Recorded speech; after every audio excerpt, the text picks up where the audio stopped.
Hello everybody, it's Sarah and I am so sorry for not uploading in such a long time, but my summer holidays start in 2 weeks, 3 weeks, so hopefully I'll get better then. The second thing I gotta apologize for, aside from the noise that's outside from the cars and everything, is that I'm not sure how the audio and the video will be in this video because my SD card decided to just not work anymore.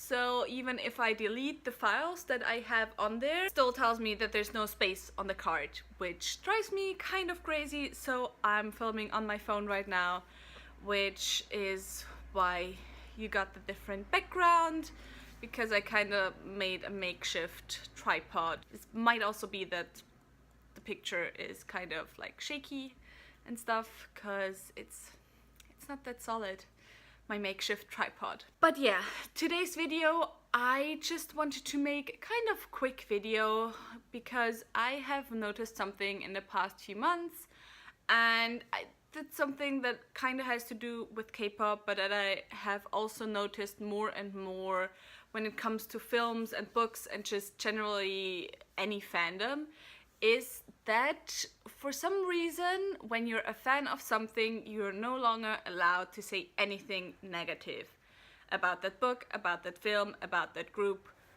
whatever. I think Sam from Thoughts on Tomes made a video on the topic like a few years back, probably. If I find it, I will leave it in the description box down below. I really found it quite interesting back then, and it's just something that has been on my mind every now and again, and at the moment it has been on my mind a bit more again. So I wanted to make a video about that, and I wanted to just take a couple of my favorite books, a couple of my favorite series, and say stuff that I don't like about them. And those are almost all books and series that I have read before I started BookTube, so I never even made a review on them or anything. So when I talked about them, I talked about them as my favorites and not really in terms of what I don't like about them.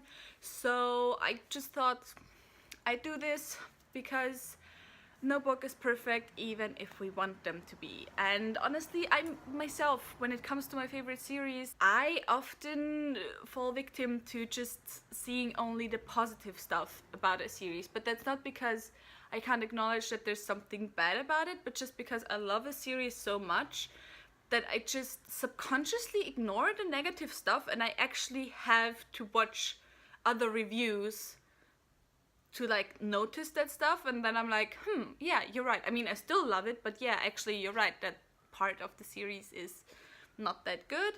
But that's not the case with all of those books. The things that I think are negative about them are not because I watched another review before that, but just because that's something that kind of annoys me. So the first series I have is A Song of Ice and Fire by George R. R. Martin.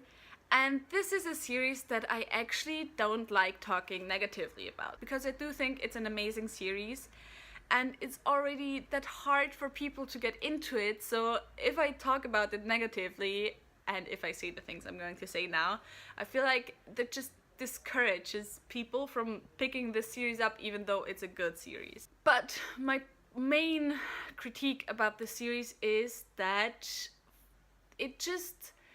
it's amazing in its complexity, but its complexity is also its weakest point. And I think it wasn't necessary to have that crazy many characters. It's at the point where I know it's supposed to be very much like history, and history is confusing and you got a lot of people with the same names and everything. But thing is, we don't read books to read history. We read books to enjoy ourselves. So I think it's kind of unnecessary to have that many characters. Even if you want to be as accurate as possible, I think could be just way more enjoyable if you just cut a third of the characters that appear once and then never again.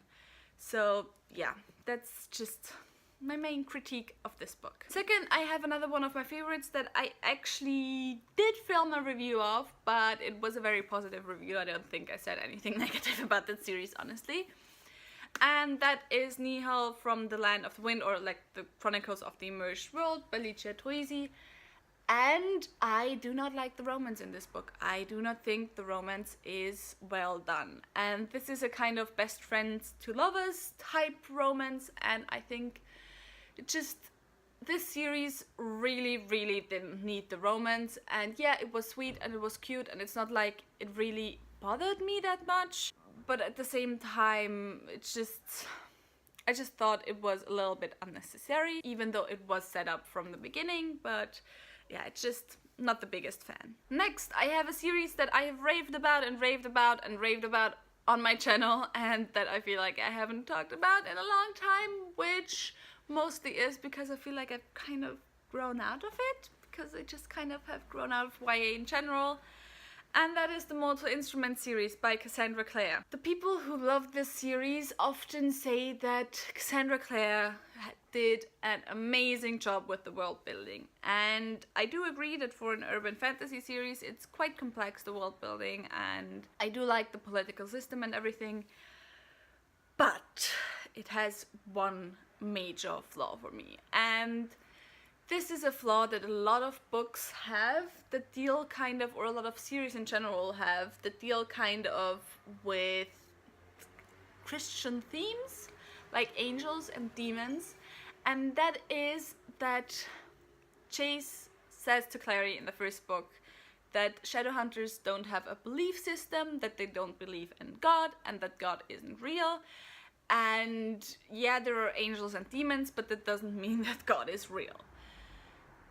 And that's just kind of awkward. The thing is, you can't say that and then build everything in your series on just angels and demons, and not even like demons. I know there are like Asian demons as well, like demons from different cultures, but all of the greater demons, of the big greater demons, have names that are connected to Christian literature and to Christian mythology. For the angels as well. And the thing is, you have an easy remedy for that. There are angel-like, angel-type beings in other cultures as well. So you could just say, yeah, Shadowhunters call angels and demons by their Christian names, but that's because Shadowhunters originated from Europe, so that's just their culture, even though Shadowhunters later spread out onto the other continents. But like, Idris is in Europe, so I would say that their culture is mostly European and mostly Christian influenced, and that would just be such an easy remedy for such a big plot hole. It's just saying, no, we don't have a culture, no, God doesn't exist, but actually we have all the angels from the Bible and all the demons from the Bible, and they exist, and why doesn't God exist then? So that's just something where I'm like, you can't build a world and then have such a big plot hole and such a big hole in your world building. Next, I have the Stormlight Archive series by Brandon Sanderson, and here I'm going to talk about a character that I absolutely hate. I honestly think Brandon Sanderson is one of my favorite authors when it comes to building characters and when it comes to writing characters. He, I think, does an amazing job in writing well-rounded characters. Sometimes they're a bit weaker, sometimes they're a bit stronger, but he has well-rounded characters when it comes to villains as well as the good guys. Except for one character, and that character is Yasna. Honestly, you should take what I'm saying right now with a grain of salt, because I disliked Yasna from the very beginning. And it's very rare for me to hate a character who is supposed to be a good guy with such a passion. I just think the character in general is just... It's not just that I hate her character, but I can agree that it's a well done character. It's just that I hate her character and I don't think she's well done. I think she's really two-dimensional. The reason why I say take it with a grain of salt if I say she's a very two-dimensional character is that by the time we got POV chapters from her, I already hated her so much that I basically skipped the chapters. Like, I skim read them to kind of know what's going on, but I didn't really bother reading them through properly. So yeah, that's the one big minus point that this series has, that they have POV chapters from Yasna's point of view, because like, I could definitely do without them. Oh my god, I can't believe I'm doing this. I have raved about this series so much on my channel, like in every single video. Probably I mentioned it at least once, unless it's a review. But that series is Anne Bishop's Black Jewel series. First of all, just a general critique that I can give to Anne Bishop, Brandon Sanderson as well, and actually I think most of my favorite high fantasy authors, is that they're horrible when it comes to LGBTQIA representation. But that's just something that high fantasy in general struggles with a lot of the time, and where high fantasy definitely is far behind YA literature, where at least as far as I know, there is, at least with side characters, there is a lot more queer representation. And Bishop has like 2 queer characters in all her books, which are more than 20, so that's just, even if the characters are really well done, it's not enough. My big problem, and I'm sorry I have to put this book down because it's really heavy. My big problem is with a concept in this book that I actually kind of think is interesting and that you can discuss a lot about, and about what it means in terms of power dynamics between genders. And for that I have to explain a little bit how magic works in this series. And magic, basically, it's called power or craft, and the depth of your power is determined by the jewels you wear. And the darker your jewels are, the deeper your power and the more powerful you are. And to do magic, you have to dive into the abyss, which is a kind of fictional made-up place in your mind, but it's also universal. So like everyone has their own abyss, but everyone can go into everyone's abyss. It's kind of hard to explain. And the more powerful you are, the deeper you can go into the abyss. And if you go deeper than you should, or than your level of power is, then your jewels are broken, which means you can no longer access your power and only skim the surface. And by the way, this whole explanation will be a bit confusing because it's just such a big part of the world building, so I would have to like explain everything to 100%, make you understand what the power means and everything, and why people would break other people, because that's something that happens, but that's something that's like part of the society, kind of. I would have to explain how the society works. But yeah, people often try to break other people. Most of the times it's men trying to break women. And you have 2 ways of breaking someone. The first way is to just take them forcefully. If you have a darker jewel than them, if you're more powerful than them, take them forcefully into the abyss, past the point where they should go, and you can break their jewels that way. And the second way is to put them under a lot of emotional and physical distress. A lot of emotional and physical pain. The reason for that is that especially if you're under a lot of emotional distress combined with pain, you will search for a refuge inside your mind, and the refuge often is the abyss. And if the pain and the emotions are strong enough, this will drive you past the point where your jewels will break, and thus you're left powerless. And the number one way this is done, especially with women, is through rape. Because of course rape is, well, kindly said, very distressing, both emotionally and physically. And also this is a way where a lighter jeweled male, so a not as powerful male, might break a darker jeweled witch. Time when a witch is very vulnerable is when she is still a virgin and in her virgin night, as it's called in the books in the series. And of course it's not like a new concept of virginity being something kind of important, or losing your virginity being something important. And it's like, it's something that as a woman makes you nervous on its own. It's often painful, even if it's with someone you trust.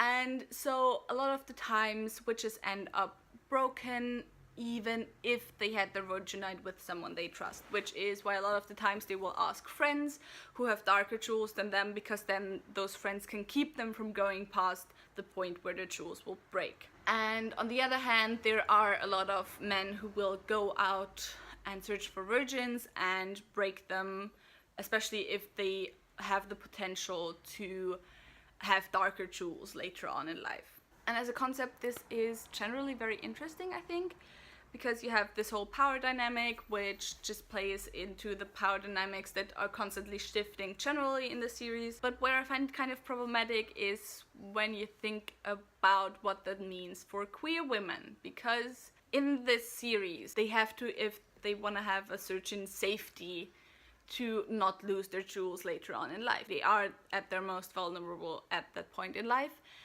So even if you're, say, a lesbian or asexual, which actually one of the female characters is in the series, you still have to go through your virginite. And there is actually also one point in the book, in the series, where the one character who I think is asexual, but it is at least said that she's not sexually interested in men, has to go through her virginite. And she and the guy she asked to help through her virginite don't really want to sleep together, but like it's difficult to explain, but I just think it's kind of problematic if you think about it that way. And so yeah, I thought I'd also share that because maybe it makes you think a bit more about how even your favorite series might be problematic, and just think about different stuff a bit more. But yeah, that was it. I hope you enjoyed this video. If you did, please give it a thumbs up and maybe subscribe. I will try posting regularly again from July onwards.